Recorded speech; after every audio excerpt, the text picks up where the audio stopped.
to turn my camera, open up my webcam. All right, so topic 1.4, part 2. Hopefully I don't screw this up too badly in the explanation. This stuff is kind of weird and complicated. We're going to try our best. I encourage you to pause this video, stop, and really think about the concepts a lot of times. And I'm going to tell you a few times to pause and stop and think about it, because this stuff's important, and if you miss some of the first steps, you won't be able to understand the more complicated things. Also, there's tons of resources. I'm going to try to do some practices with you guys to make sure that we understand it. This just heads up. This is the most complicated part of Unit 1, in my opinion. So a new challenger appears. We were talking about one person, right? And there are 30 coconuts and 40 fish. Now we're going to call this person Tom. Okay, so Tom here is on his desert island and he can get coconuts or fish. But he now has a friend, Hank. So Tom and Hank are on this island together now. All right.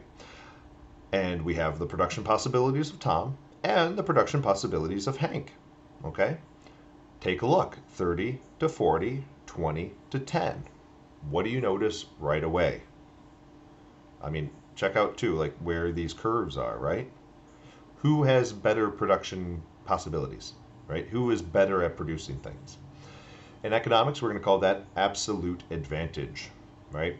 Tom has absolute advantage in coconuts and fish. He is better at doing these things, absolutely. If he focuses his time on coconuts, Tom could get 30 coconuts. If Hank focuses his time on coconuts, he only gets 20. Tom is absolutely better at making coconuts and getting coconuts, right? Just 30 to 20. How about fish? Tom spends his entire day getting fish. He could get 40. Hank, 10. Hank is a terrible fisherman, right? You could look at Hank right away and be like, well, Hank's probably better at getting coconuts, right? 20 to 10. But still, these are pretty low numbers. Hank maybe is old or, I don't know, disabled or something. Maybe just can't swim. I don't know. Whatever. But Tom has absolute advantage, right? He is better at coconuts and better than fish.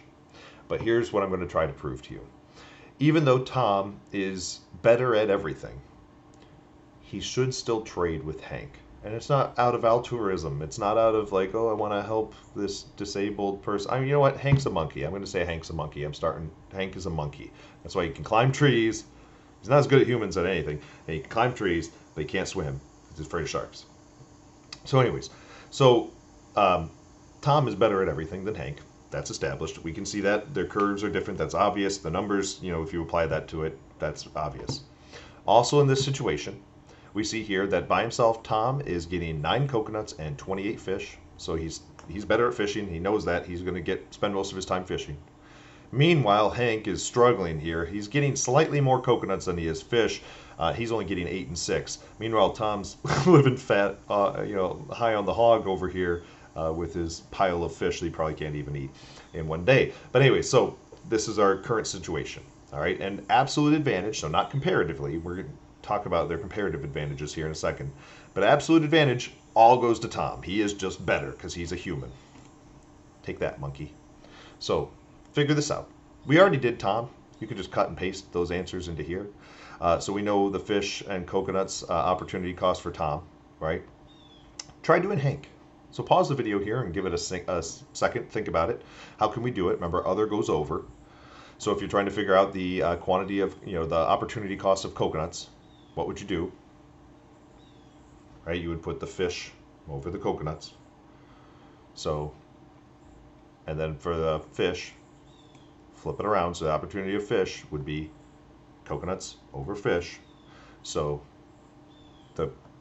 these numbers are even easier than Tom's, right? But figure it out. Take a second, figure it out. Pause the video, like I said, if you need to. Here's the answers. So let's take a look. We already did Tom's numbers, and we're pretty comfortable with those, right? So ignore Hank for a second here. Tom, 1 fish is equal to 3/4 of a coconut. Tom, 1 coconut is equal to 4/3, 1 1/3 fish, right? Hank, meanwhile, 1 and 2. It's nice, easy numbers. So Hank, 1 fish is equal to 2 coconuts. Look at his graph, right? So if he wants to get a single fish, he's giving up the ability, so just 1, he's giving up 2 whole coconuts. He's that much better at getting coconuts than he is fishing because he's afraid of sharks. So Hank is each fish is very costly for him. Like he's his opportunity cost, the lost opportunity for him, right, is 2 whole coconuts. Every fish is 2 whole coconuts. And remember, in economics, we want more stuff. So you could have 1 fish or 2 coconuts. He's like, ook, I'm going up that tree, right? And he's gonna stay out of the water. Meanwhile, for Hank, 1 coconut is equal to half of a fish, right? So 1 coconut, he could spend his time getting 1 coconut, or he's like barely in the water. He's only getting half of a fish, right? So Hank is better at coconuts, obviously. And we already said Tom was better at fish, right? Because 1 coconut to Tom is 1 1/3 fish. He would already have, so 1 coconut, he could spend his time getting 1 coconut, or he could get a fish and a little bit extra. Like he's already working towards another fish. I don't know if you can get 1/3 of a fish. He got the tail or something. But he's 1 coconut or 1 1/3. Just think of the numbers. Which one's better, right? Which one's bigger? So who's better at making fish? Who's better at going fishing? Who's better at coconuts? Well, whoever has the lowest opportunity cost per good. That's the best way to look at it. So whoever is giving up the least. Tom, 1 fish is 3/4 of a coconut. All right. So 1 fish to Tom is equal to 3/4 of a coconut. But to Hank, 1 fish is 2 coconuts. What number's bigger? Well, what number's smaller? So Hank, for 1 fish, he's giving up 2 of something, right? 1 to 2. He's like, well, that's not a good deal, right? If I could get 1 of something, or I could get 2 of something, I should probably get the 2 of something, right? Tom looks at it though and says, well, 1 fish is 3/4 of a coconut. That's not that, that's a lower number. It's not as costly. He's going to focus on fish. He's not as good at getting coconuts. He's not giving up as much. All right, so let's look now here. Let's go down to coconuts. Tom could get 1 coconut or 1 1/3 fish. Obviously, that's a big number there. But for Hank, a half a fish, he could get a coconut or only half of a fish. His cost is lower. Tom would cost him more. He's going to give up more to get a coconut. He's going to give up 1 1/3 fish. Hank is only giving up a half of a fish. Hopefully I'm explaining this well. These are weird concepts because we're talking about what we're giving up to get something. That's what opportunity is. But so these concepts are a little strange and they're a little hard, and sometimes you just have to sit and maybe even like sleep on it, and then you'll be able to understand it better. So 1 fish cost Tom 3/4 of a coconut, but would cost Hank 2. 1 coconut costs Tom a 1 1/3 fish, but Hank only gives up a half of a fish. So Tom is better at producing fish, comparative advantage, and Hank is better at producing coconuts. All right, so Hank has an advantage, a slight advantage over with coconuts. All right, and we can prove that a little further. We're going to prove that a little bit further. Their costs are different, right? They are giving up less stuff. So let's think about trade, and maybe that'll help you understand this concept a little bit more, okay? Let's talk about the terms of trade. How do you know if they should trade? And trade, by the way, by its definition, has to be mutually beneficial. Otherwise, it's coercion. That's not trade. So trade has to be mutually beneficial. I guess Tom could be like, "You're going to do this and work for me for nothing." Like that's monkey. That's not trade. That's slavery. So which is coercive labor. But how do we know there should be trade? Here's like the textbook definition, and we'll look at it and I'll walk you through it a little bit and hopefully it'll make sense. Trade of any amount higher than the opportunity cost of the producer and lower than the buyer is beneficial. All right, so any amount higher than the opportunity cost of the producer and lower than the opportunity cost of the buyer will be beneficial. Okay, think about it this way. Read my little text down here.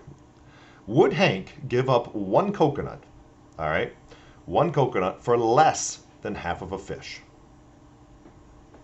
So think about that. So 1 fish to Hank is 2 coconuts, all right? Would he give up one of his coconuts for 1/4 of a fish? The answer should be no, and think about why. 1 coconut to him is half of a fish. 1 coconut to Hank is half of a fish. Why would he take 1/4 of a fish for one of his coconuts? Right? He could get one, he has a coconut here, he could get a half of a fish. He could spend his time getting that half of a fish. You're going to give him less than what he could do on his own? Forget that. He's not going to trade, right? If he's smart. I mean, maybe you could trick this monkey, but if he's smart, he's not going to do that trade because it would be more beneficial for him to just go do it himself. Like, I'll just give up the opportunity to get that coconut and I'll go get a fish if I really want one, right? Hopefully that's starting to make sense. Would Tom give up one fish for less than 3/4 of a coconut? So Tom, if he's thinking about his numbers, he says, okay, I could get one fish, or I could get 3/4 of a coconut. Would I take a half of a coconut? Hank breaks one in half and offers him half of it, and says, hey, give me a fish, a whole fish, and I'll give you this half of a coconut. And Tom's like, no, because one fish, I could already be, halfway up the tree by the time, it takes me to get this one fish. It's not worth it. It's not worth the investment. So I'm not going to trade with you unless you meet me on my grounds. It has to be beneficial for me. It has to be, you'd have to basically you beat my own personal costs. This one, simple example, do 1 for 1. All right, so a 1 for 1 trade. You have to find a number anywhere between their costs. All right, so let's see what happens with the 1 for 1. Would Tom give up one fish for one coconut? Well, Tom says, okay, this fish cost me a third of a coconut, a 3/4 of a coconut. You're going to give me a whole coconut? Well, that's better than if I were to do it myself. If I were to go do it myself, I could only get 3/4. But you're going to give me a whole coconut for this one whole fish? Deal, done deal. Would Hank do that? Would Hank give up one of his coconuts for a full fish? Well, let's take a look at Hank's numbers here. So Hank would give one coconut for a whole fish. Hank's like, oh my God, that's fantastic, because this coconut, to me, in terms of like what I would have to do on my own to get a fish, this what I gave up, right? This coconut is only worth a half a fish to me. You're going to give me a whole fish for this one coconut? Done deal, right? So we're basically finding a number in between. So in between their opportunity costs. And 1 for 1 works in this example. So we're finding a number in between. So any number higher than the opportunity cost of the producer and lower than the buyer. All right. Would Tom give up more than one fish to get a coconut? Probably not. Too much more. All right, for that coconut. So let's say Hank's like, I'll give you this coconut for 1.5 fish. He's like, forget you, man, because I only give up 1 1/3 fish to get a coconut. You want 1.5 fish? Your price is too high, right? Would Hank give up 3 coconuts for a fish, or anything above 2, like 2.5? No, he's not going to do that. Any number, because he's like, look, I could get 2 coconuts, or 1 fish. You're going to give me 1 fish for more than 2 coconuts? That's not going to happen to me, right? But 1 coconut, that's a done deal. Sure, 1 coconut will work for me. So that's between 3/4 and 1. 1 fish is between 4 4/3, 1 1/3 and a half, because it is between these numbers, and that's basically the simplest way to do it. Is between those numbers, it'll work. Keep in mind the AP exam, there's no calculators. It's all supposed to be head math. So oftentimes you're going to see things like 1 for 1. That's a pretty common example.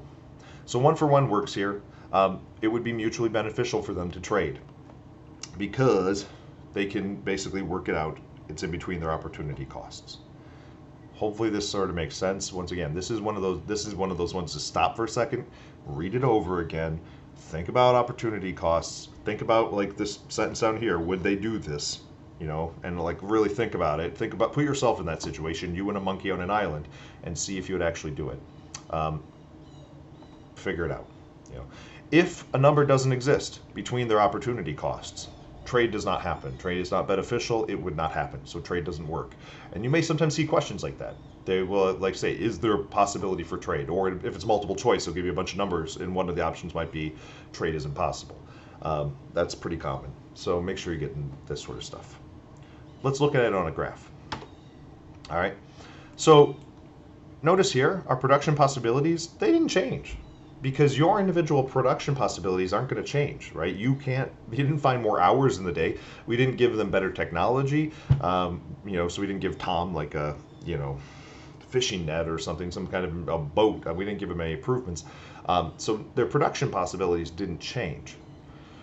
What did change is they're now working together. So let's take a look. By themselves, Tom was making 28 fish, 9 coconuts, and consuming all of them himself. So he was just sitting on his hoard of fish and his paltry amount of coconuts. Hank, meanwhile, was, struggling to get by here with 6 fish and 8 coconuts, and he was eating those all by himself. So this is, split the screen in half here, right? That was them totally working by themselves without any trade, okay? Now let's look with trade. With trade, Tom says, okay, how about this, Hank? Let's work out a deal. I'm going to focus on fish because that's what I'm better at. So I'm going to spend my entire day doing nothing but fishing.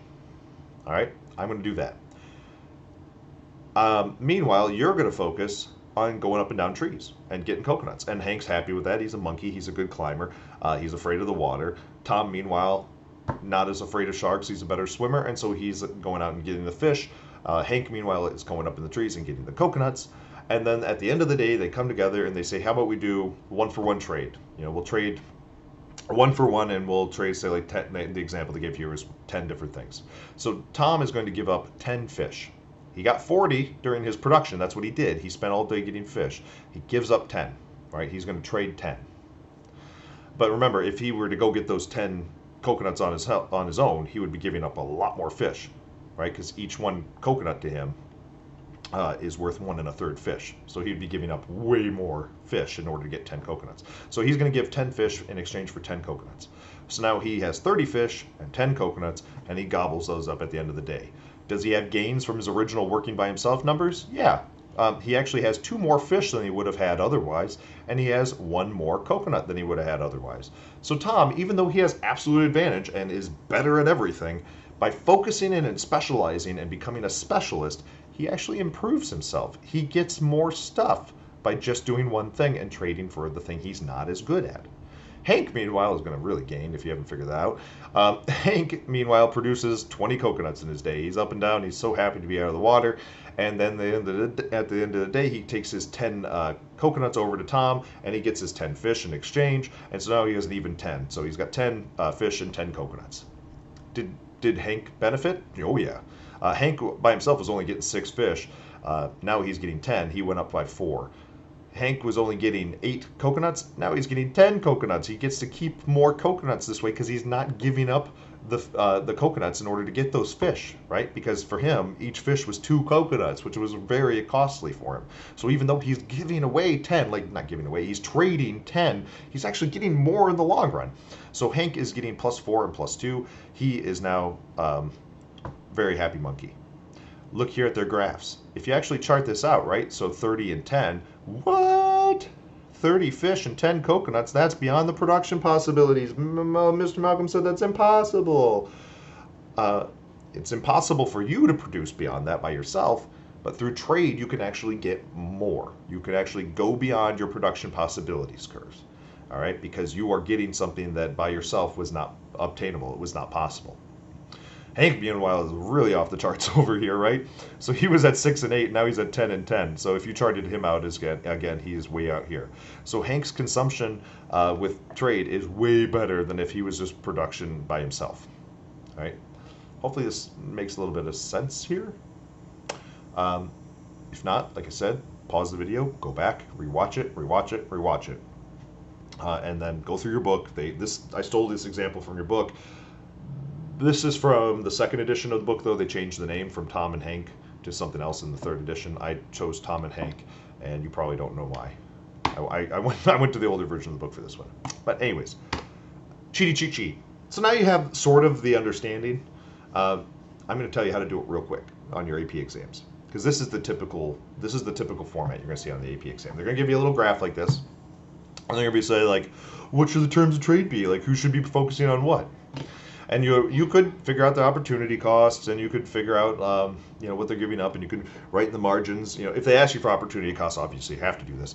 But let's say they just gave you this scenario. All right, let's say they said Tom could get 40 fish or 30 coconuts. Hank could get 10 fish or 20 coconuts, and then they said go for it. Who should trade what? All right, so you could figure out all the opportunity costs and do exactly like what we just did for the last 20 minutes probably on those other slides, or you could just cross multiply. So this is a cheat sheet because of the way they're going to do it, there's only going to be one scenario that works. That's how the AP is set up. So let's see. What if Tom focused on fish? So Tom does nothing but make 40 fish. And let's say Hank did nothing but focus on coconuts. 40 times 20 gives us 800. 800's a big number. Let's say Tom focused on coconuts and Hank focused on fish. 30 times 10 is 300. Which number's bigger? Well, if Tom focuses on fish and Hank focuses on coconuts, we will produce more. Economics is all about getting the biggest bang for your buck, producing more. So 800 is a bigger number than 300. 800 means we will be producing better. It will be a more efficient system. So Tom should focus on fish. Hank should focus on coconuts. Circle that, you're done. That's, once again, this is the cheat way. This is the fast way. This is when you're on your AP exam and it's a timed exam. And you're like, I got to go fast. I need you to understand the concept. I need you to understand the, especially opportunity cost. I need you to understand that. I need you to understand the concepts and be able to, realize that you can go beyond your production possibilities and all that stuff. But this is going to be how you're going to do it most of the time, just to save yourself time. Now, I do put a note here. Output questions, which is what they're going to give you 95% of the time, right? Output questions, trying to get the most output, trying to get the most production. So you're looking for bigger numbers. If you get an input question, all right, and I'll show you what I mean briefly with an input question. I'm not going to go through an example because it's in the notes, but they're not that common. Input questions are like how much it costs you to produce going into it. So output is how much you get out of something. Input's how much you put in.